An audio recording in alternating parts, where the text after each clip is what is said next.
Caio, porque o plano de ação e gestão não aconteceu, e ele estava previsto.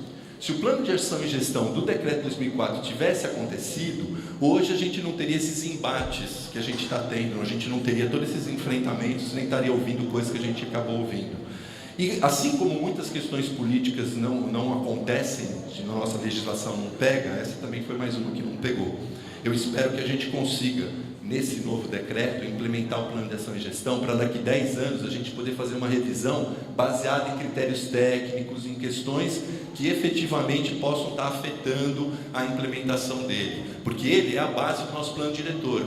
E como muito bem colocou aqui a Milena, nós não temos plano diretor, outras pessoas também falaram sobre a questão do plano diretor, nós não temos o Conselho das Cidades, a gente não tem instâncias participativas nos governos municipais, e isso faz com que esse tipo de ocupação irregular e desordenada simplesmente cresça.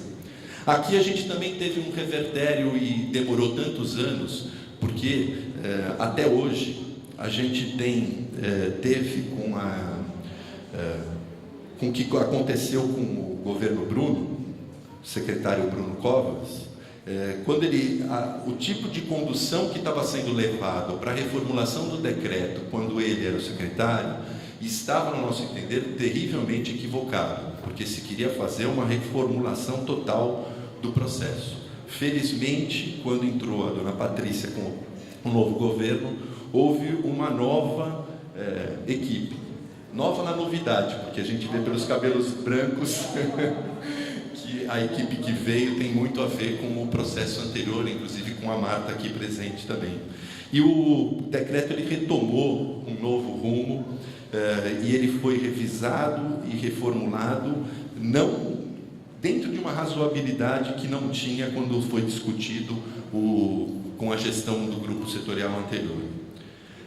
A única coisa que a gente estranha, e que foi colocado aqui também, é que os gestores das UCs e da APA Marinha, além do CBH, não puderam, por alguma decisão, talvez governamental, ter uma atuação eficaz e efetiva dentro do grupo setorial, a ponto de poder subsidiar melhor as discussões. Talvez isso possa ter ocorrido internamente, mas era muito importante que o grupo setorial pudesse ser assessorado por essas pessoas.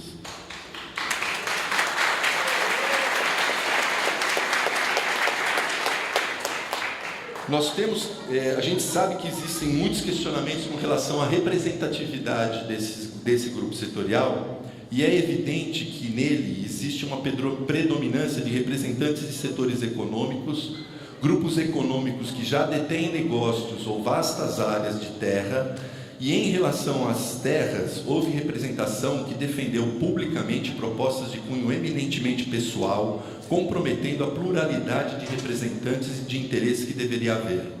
E eu corroboro aqui com o nosso vereador com relação ao jogo de interesses que aconteceu dentro desse grupo setorial de trabalho.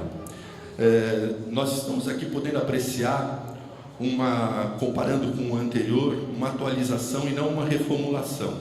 E eu, como ambientalista e socialista, ambientalista autodidata, apesar de muita gente que fala mal dos ambientalistas, eu sou um ambientalista caiçara, já tem 30 anos que eu optei por morar aqui, e quando a gente opta por morar, não é parente, é amigo, né? Que parente a gente não escolhe, mas amigo a gente escolhe, e eu escolhi viver nessa região, né? Nós ainda também precisamos de ajustes nesse decreto.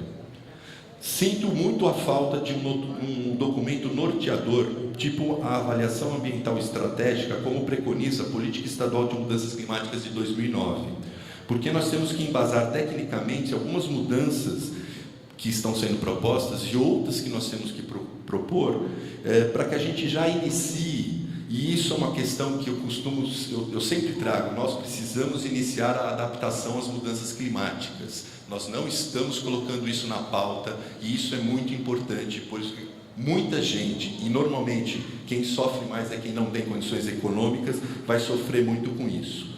E saiu no IPCC agora, inclusive, hoje foi notícia do IPCC, de que o nível de emissão de gases de efeito estufa simplesmente estabilizou, né? Não aumentou a emissão, mas estabilizou e não reduziu. E precisaria estar reduzindo para que o aumento da temperatura da Terra não seja tão elevado quanto se espera e que as mudanças climáticas, principalmente para nós que vivemos em regiões costeiras, não nos afete tanto. Mas para isso a gente também precisa planejar e precisa se organizar. Foi muito bem colocado pela nossa companheira Marcela Sobral com relação ao projeto Orla. E a gente tem que trabalhar com todas essas contradições que se mostram para que a gente não tenha desinformação. E o que mais a gente viu foi desinformação. E é muito difícil defender os direitos difusos, porque defender interesse particular é fácil, é bem palpável, mas o interesse difuso é muito difícil. E eu, enquanto ambientalista, sofro muito com isso. E muita gente fala, mas você anda de carro, mas você usa não sei o quê. Gente, para a gente poder viver, a gente tem que estar adequado com o que tem no mundo, que nos oferece, mas a gente tem que saber ponderar essas questões. Assim como as mudanças econômicas que têm que acontecer, elas também têm que ser ponderadas, para que a gente possa sair desse mundo dominado por esses 1% dos mais ricos, para um mundo que seja um pouco mais plural e diverso.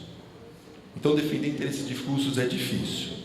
Então, com relação à questão do território, eu vou abreviar aqui o meu discurso. Quem nasceu no litoral norte, e em grande parte é da etnia caiçara, e eu falo etnia caiçara porque, felizmente, os caiçaras hoje são considerados populações tradicionais, coisa que na Constituição só previa quilombolas e indígenas. Então, hoje os caiçaras são tradicionais. E como a gente vai conseguir fazer com que esse processo desenvolvimentista e essa pressão econômica possa fazer com que essas pessoas tenham a opção de que tipo de desenvolvimento elas querem para os seus territórios e como elas querem se lidar com o território que elas vivem. E para nós que vivemos de fora, e que chegamos de fora aqui, que não somos caiçaras nativos daqui, a gente escolheu viver num bioma que é um bioma da Mata Atlântica e que é um bioma que corre risco de extinção. Então, quando se opta por viver em Ubatuba, quando se nasce em Ubatuba, a gente precisa entender que a gente vive num cenário que tem paisagens, um cenário que tem um meio ambiente diferente de quem vive em zona urbana. E nós temos que conseguir entender isso, porque o nosso planejamento tem que estar de acordo com o local que a gente vive.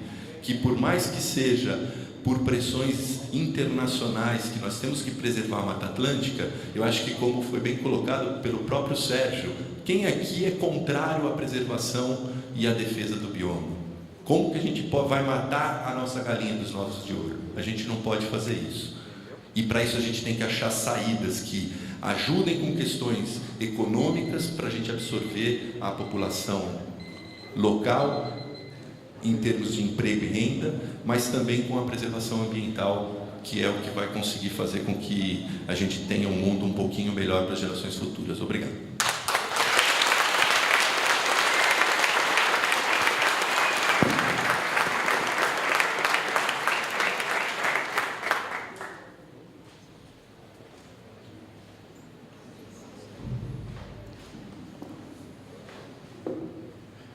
Antes de passar para a doutora Lúcia Sena, que vai fazer o fechamento pelo Conselho, Beto, eu queria só, aproveitando que estamos na reunião de audiência pública, que obviamente tudo é confirmado e gravado, Beto é um grande colega nosso de muito tempo, somos colegas do CONSEMA, eu também sou do CONSEMA, nesses anos todos, mas houve aqui duas intervenções importantes nessa audiência, alegando que qualquer tipo ou dificuldade de participação ou de cerceamento de funcionários do sistema ambiental da Fundação Florestal, seja aqui em Ubatuba e nos demais.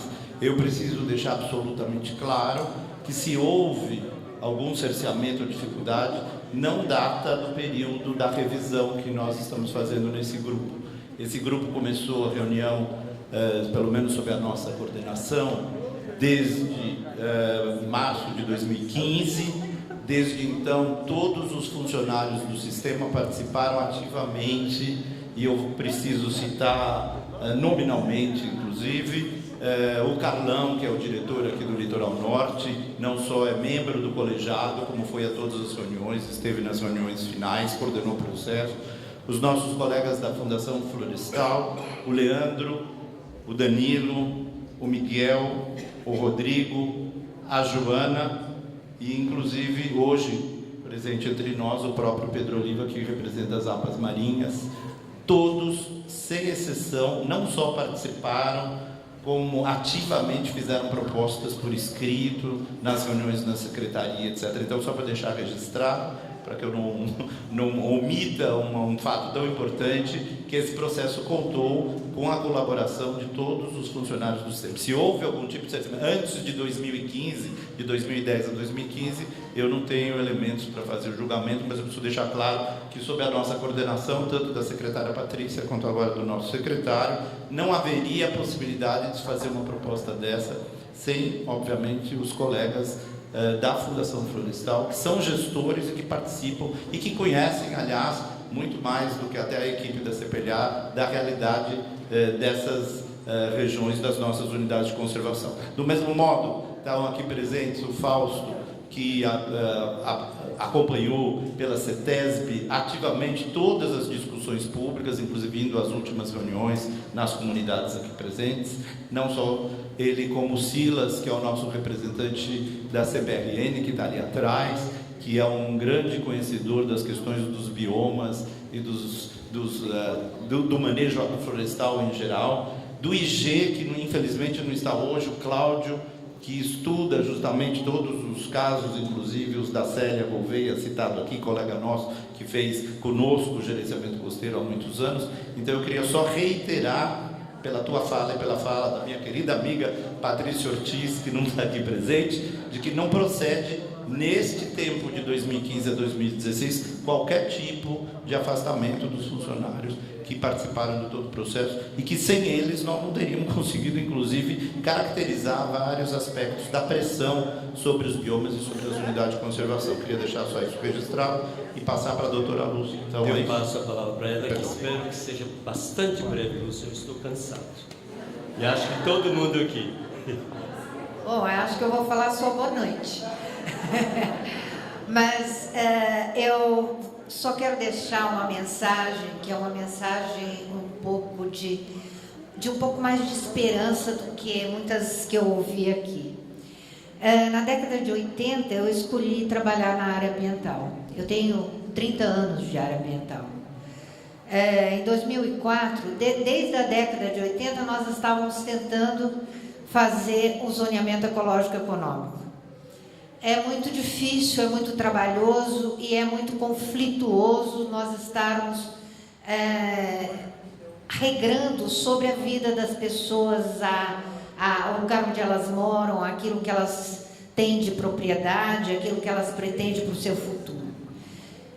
Mas a gente nunca desistiu, porque, sem dúvida nenhuma, o meio ambiente precisava de alguns instrumentos que naquela época não tinha.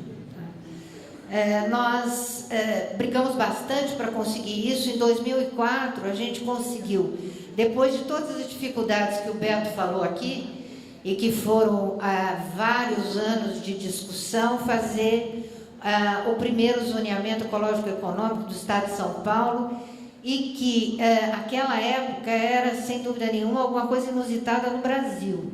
Ninguém tinha tido até então coragem de fazer um zoneamento ecológico econômico em 4 municípios, com o grau de complexidade, o grau de conflito que nós temos aqui no litoral norte entre o ecológico e o econômico. Naquela época, a gente não tinha nenhuma tecnologia.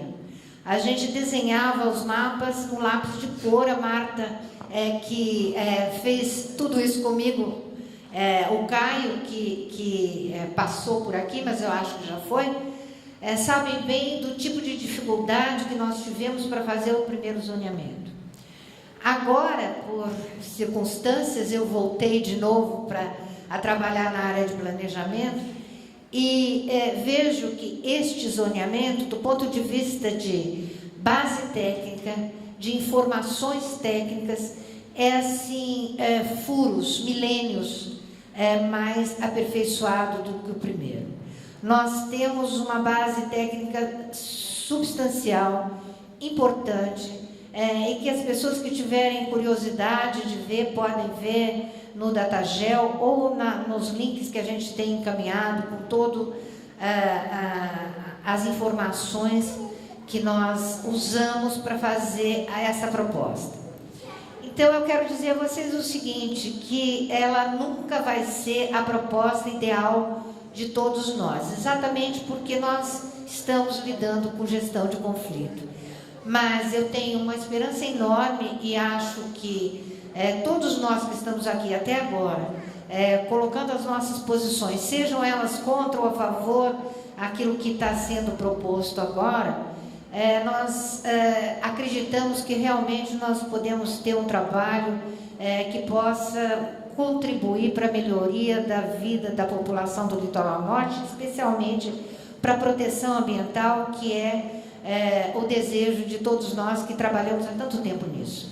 Então, eu não vou falar mais nada, porque senão o Germano briga comigo, mas eu saio daqui muito satisfeita hoje, porque sei que as pessoas tiveram realmente a oportunidade de colocar as suas opiniões, e nós, quando formos nos debruçar sobre elas, vamos fazer isso com muita atenção e muito carinho, vocês tenham certeza.